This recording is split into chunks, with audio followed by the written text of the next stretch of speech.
नमस्ते दोस्तों, मेरे चैनल नॉलेज लिबरेट्स में आपका स्वागत है। अभी हम एक्ट थेरेपी के तीसरे पार्ट पे आ गए हैं। दो पार्ट्स हो गए हैं। पहला पार्ट है कॉग्निटिव डिफ्यूजन वाला, वो थॉट्स के ऊपर है कि कैसे आप अपने ऑब्सेसिव थॉट्स को मैनेज कर सकते हैं। और सेकंड पार्ट था एक्सेप्टेंस का, जिसमें इमोशंस के बारे में बात करी थी। अब मैंने दोनों ही उसमें जो वीडियोस में बताया था कि हमारे एक्ट थेरेपी का जो मेन मकसद ये है कि आप अपने थॉट्स और इमोशन जो आपको तकलीफ दे रहे हैं, उनके साथ रहते हुए भी आप अपने गोल्स, अपने वैल्यूज की तरफ जा सकते हैं। मतलब कि आपको अपने गोल्स और अपने वैल्यूज को छोड़ना नहीं है। ज्यादातर क्या होता है कि जो लोग मेंटल हेल्थ में इशू हो जाता है उनको, वो लोग क्या करते हैं कि वो ना अपने गोल्स को भूल ही जाते हैं। वो सोचते हैं कि नहीं, मेरे को तो इशू हो गया है, प्रॉब्लम हो गई है, तो मुझे ये सब चीजें क्यों करनी है, मुझको मेडिकल मतलब अपने गोल्स और वैल्यूज की तरफ क्यों जाना है। मैं तो अपना आराम से नहीं, बट मैं अपनी ओसीडी पे फोकस करूंगा। मैं मतलब अपने गोल्स और वैल्यूज पे कुछ वो नहीं है मेरा, मतलब कि मुझे करियर में क्या करना है या मुझे लाइफ में क्या करना है, वो सब मैं भूल जाऊंगा। बस अपने, मुझे ओसीडी हो गया है तो बस मुझको पास मिल गया है ये कि बस बैठा रहूंगा, मैं बेड में बैठा रहूंगा, या मैं कुछ नहीं करूंगा बेसिकली, क्योंकि मेरे को बीमारी है। एक्सेप्टेंस एंड कमिटमेंट थेरेपी ये बोलता है कि मेंटल हेल्थ जो इशू होता है वो क्या होता है ना, हमेशा कभी भी 100% जड़ से मिटता नहीं है, वो हमेशा रहता है बैकग्राउंड पे। तो आप अपनी जिंदगी, कोई चीज है जो आपको पता है कि वो नहीं जाएगी, वो नहीं, पूरी लाइफ आपको लड़ना पड़ेगा, तो क्यों आप उससे उसको ये सोच रहे हो कि जब तक वो जाएगी नहीं तब तक मैं कोशिश करता रहूंगा। इससे अच्छा तो आप एक्सेप्ट कर लो ना उसको, कि ठीक है, ये मेंटल हेल्थ इशू नहीं जा रहा है, तो मैं तब भी अपना गोल, अपने वैल्यूज को फॉलो करूंगा। तो इसे कहते हैं कमिटमेंट। मतलब कि चाहे आपको कितना भी बड़ा प्रॉब्लम हो, ये सिर्फ मेंटल हेल्थ इशू का नहीं है, ये भी है कि फॉर एग्जांपल किसी, कोई नॉर्मल इंसान भी जिसको मेंटल हेल्थ इशू नहीं है, वो अगर ऑफिस में गया और उसका, सोचो उसकी वाइफ के साथ बहुत ही लड़ाई हुई हुई है एक पहले दिन, तो वो क्या करेगा कि मतलब उस अफेक्ट होगा ना, वो बोलेगा कि अरे यार, मेरे वाइफ के साथ इतनी लड़ाई हुई है, मेरे को तो काम करने का मन नहीं कर रहा। पर वो तो गलत एटीट्यूड है ना। सही एटीट्यूड ये है कि अच्छा ठीक है, मुझे प्रॉब्लम है, बट ये भी चीज मेरे लिए इंपॉर्टेंट है, ऑफिस मेरे लिए इंपॉर्टेंट है, तो मैं ऑफिस के काम में 100% दूंगा। बेसिकली आपको चाहे कितनी भी प्रॉब्लम्स हो, इसका मतलब ये नहीं है कि आप अपने गोल्स और वैल्यूज को छोड़ सको, अपने गोल्स को छोड़ सको। आपको अगर प्रॉब्लम है तो आपको कोई फ्री पास नहीं मिल रहा है कि आप जिंदगी में सब कुछ छोड़ दो, कि लाइफ का कोई मतलब नहीं है, मैं बस बैठूंगा, खाऊंगा, पीऊंगा, सोऊंगा। ऐसा नहीं है।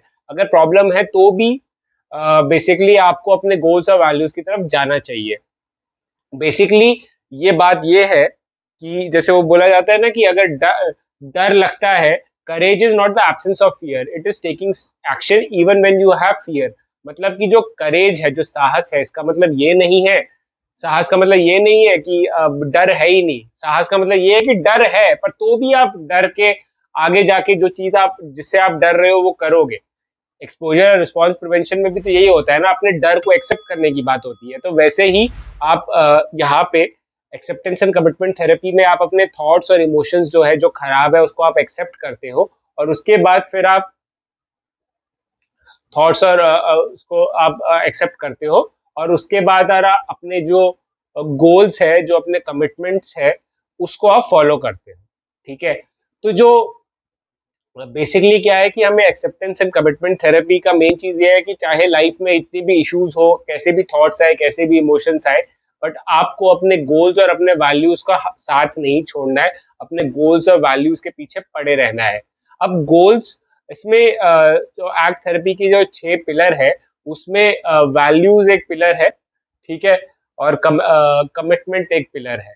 वैल्यूज होते हैं कि वैल्यूज और गोल्स में ये फर्क है कि जो वैल्यूज है वो पूरी जिंदगी आप चला सकते हो, उसका कोई अंत नहीं है। फॉर एग्जांपल ऑनेस्टी, मेरी वैल्यू ऑनेस्टी है, तो मैं पूरी जिंदगी ऑनेस्टी के साथ जी सकता हूँ। पर गोल्स होता है, गोल होते स्पेसिफिक होते हैं, जिसका स्पेसिफिक एंड डेट और एक टाइम होता है, कि गोल मेरा हो गया कि मुझे 10th स्टैंडर्ड में फर्स्ट आना है। तो अगर मैं 10th स्टैंडर्ड में फर्स्ट आ गया, तो मेरे गोल्स खत्म हो गए। ठीक है।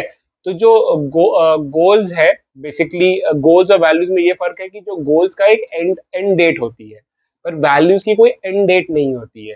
वैल्यूज जो है वो चलते रहते हैं। जैसे ऑनेस्टी हो गई, मेरे जैसे ऑनेस्टी है, डिसिप्लिन है, तो वैल्यूज का कोई एंड डेट नहीं होता, वैल्यूज चलते रहते हैं। जैसे डिसिप्लिन, पेशेंस हो गया, और उसके बाद फिर करेज हो गया, साहस, साहस मेरी एक वैल्यू है। तो वो आप पूरी जिंदगी इस पे काम कर सकते हो। तो आपको अपने वैल्यूज, पहले आप एक पेन पेपर लीजिए और अपने आप से पूछिए कि क्या वैल्यूज है जो मुझको मेरी लाइफ के लिए, मतलब मुझे लाइफ में मैं चाहता हूँ उनको फॉलो करना। एक चीज ये है कि आप कोई इसका आपको गूगल वगैरह करने की जरूरत नहीं है, जो अंदर से आ रहे हैं ना वैल्यूज, अंदर से आते हैं।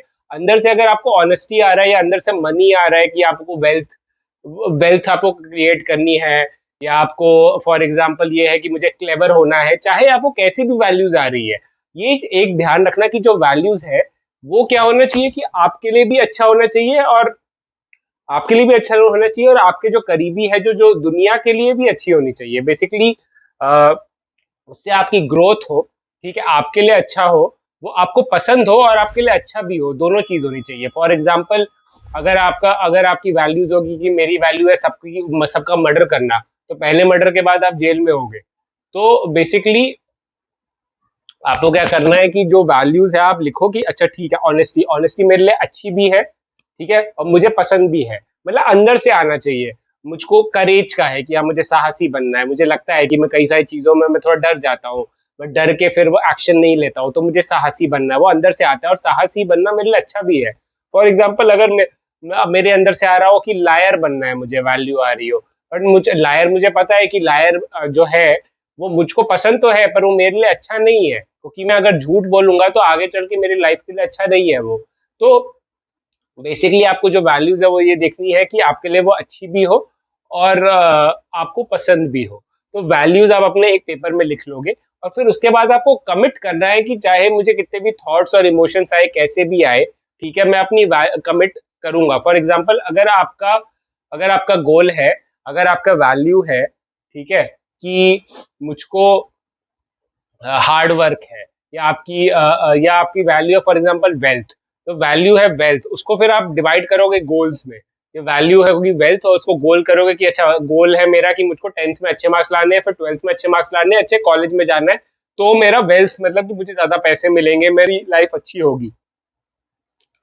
तो आप क्या करोगे कि आप जो ये है उस अपने गोल्स बना लिए, तो आपका एक गोल है कि आपको 10th स्टैंडर्ड में अच्छे मार्क्स लाने हैं, पढ़ाई करनी है, या कोई भी स्टैंडर्ड में हो या कॉलेज में हो, आप पढ़ाई कर रहे हो, किताब खुली हुई है, और आपको थॉट आ गए, चेकिंग ओसीडी का थॉट आ गया कि स्टोव ऑन पड़ा हुआ है, ठीक है, तो आपको कंपल्शन होगा कि मुझे चेक करना है स्टोव पर। क्या करोगे आप अपने कंपल्शन को रोकोगे, ठीक है, आप अपने कंपल्शन नहीं करोगे, आप अपने कंपल्शन को रोकोगे, और अपने वैल्यू है कि हाँ मुझको हार्डवर्क करना है, मुझको ये गोल पूरा करना है, अपने गोल पे वापस ले आओगे। जो हेल्पफुल थॉट्स आएंगे, आपके हेल्पफुल थॉट्स क्या होंगे कि अरे तुम्हारा ये गोल है और तुम पढ़ो, तो तुम पढ़ाई करो, तो जो हेल्पफुल थॉट्स है उसको चूज करो, ना कि जो अनहेल्पफुल थॉट्स है।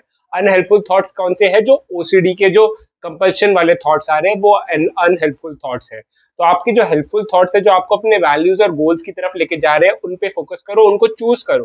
जैसे मैंने बोला ना कि आपके थॉट्स जाते हैं, फीलिंग्स आती है, जो हेल्पफुल थॉट्स है उसको पकड़ो, जो हेल्पफुल फीलिंग्स है उसको पकड़ो, जो बाकी अनहेल्पफुल थॉट्स और फीलिंग्स है उसको जाने दो अपने दिमाग में। अपने दिमाग में ऐसा आप सोचो कि यार मेरे थॉट्स और फीलिंग्स ऐसे आ रहे हैं और जा रहे हैं, और मैं मतलब कि बेसिकली उनको आने जाने दूंगा, और जो हेल्पफुल थॉट्स और फीलिंग्स है बस उन्हीं को चूज करूंगा।